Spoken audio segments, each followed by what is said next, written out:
What I want to do is walk you through a couple of real world case studies showing you the importance of identifying a very specific, ideal, perfect client, especially when you're first starting and trying to break into a market. Hey, welcome back. It's Norbert Orlewicz here, co-founder at digitalmentors.com. And many times we see successful marketers and successful businesses online, and we think that, wow, that's a great business model. I'm going to emulate that. I'm going to do exactly what they're doing to be successful. Problem with that is that they're already an established business. Don't make the mistake of trying to model or replicate the activities and strategies that an established, successful business is doing. The better strategy that you can take is to try to identify how that company started. What were the activities and the strategies that they implemented to first break into the market? So in this first case study, I want to share with you the story of Lululemon Athletica. Lululemon is a global brand. You're probably familiar with it. You've probably seen lots of people wearing Lululemon brands. You probably maybe even own some yourself. But Lululemon started out as one little shop down the street here in Vancouver and Kitsilano back in, I believe, the late 1990s when the whole yoga trend was just picking up. So when you think about it, what market is Lululemon competing in? It's competing in athletic apparel.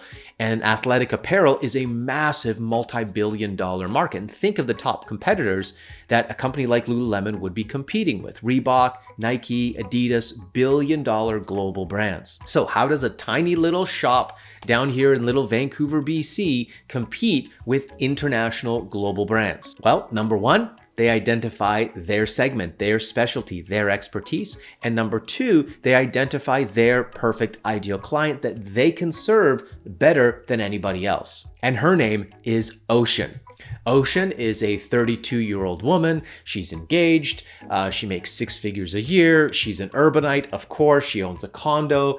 She travels. She's fashionable. She spends 90 minutes to work out. She really takes her fitness and her health seriously. Now, when they identified this ideal perfect client, everything that they did was to serve Ocean and nobody else. In fact, they even got into a little bit of controversy a few years in because they didn't have any extra large sized apparel. Now, of course they didn't, because Ocean is not extra large size. That is not their ideal client, or at least it wasn't when they initially started. Now, whatever you might think about that, it doesn't matter. They built a cult following. The fact of the matter is, by focusing on this ideal client, they were able to build a cult following. They served Ocean better than anybody else, and they were able to quickly break into this competitive market. Now, the big objection that most people have is, Norbert, if I just focus on this one ideal perfect client, I'm missing out on all these other customers. I'm neglecting all these other people that I can help.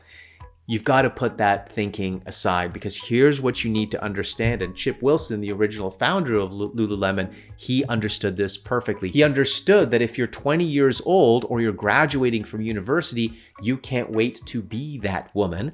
And if you're 42 years old with a couple of children, driving them around to soccer and ballet practice, you wish you had that time back. See, what Chip understood is that people resonate with values. They resonate with messaging.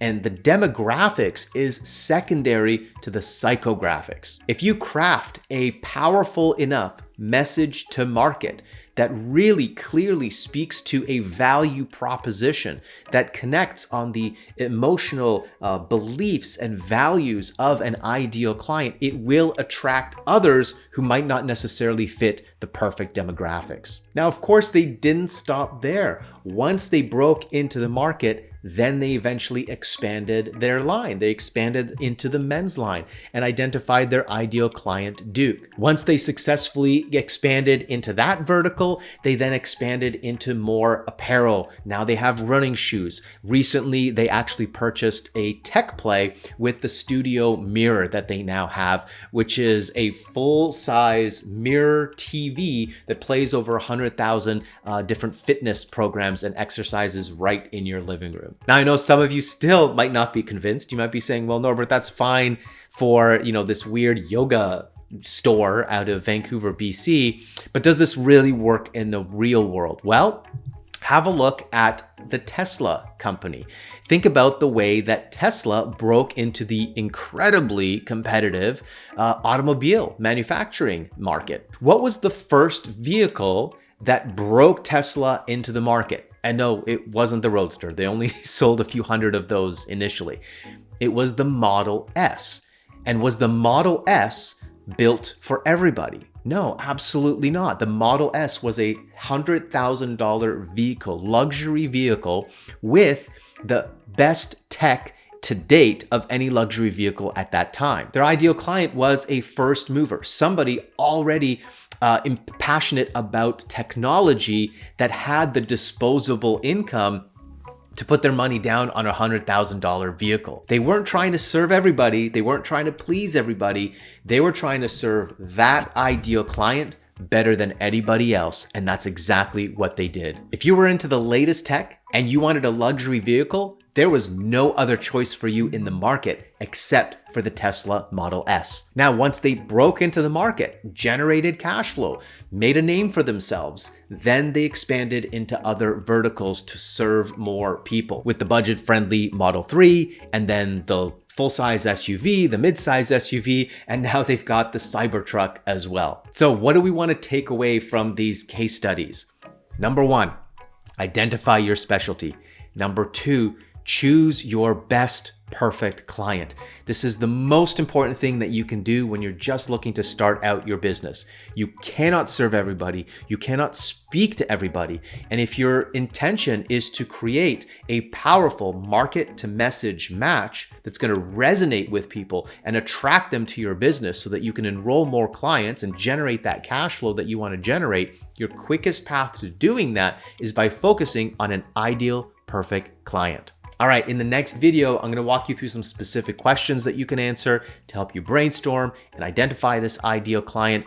But in the meantime, if you haven't yet, I want you to register for our workshop coming up where we're gonna help you craft your first or next irresistible offer so you can enroll more clients and generate that cash flow that you desire.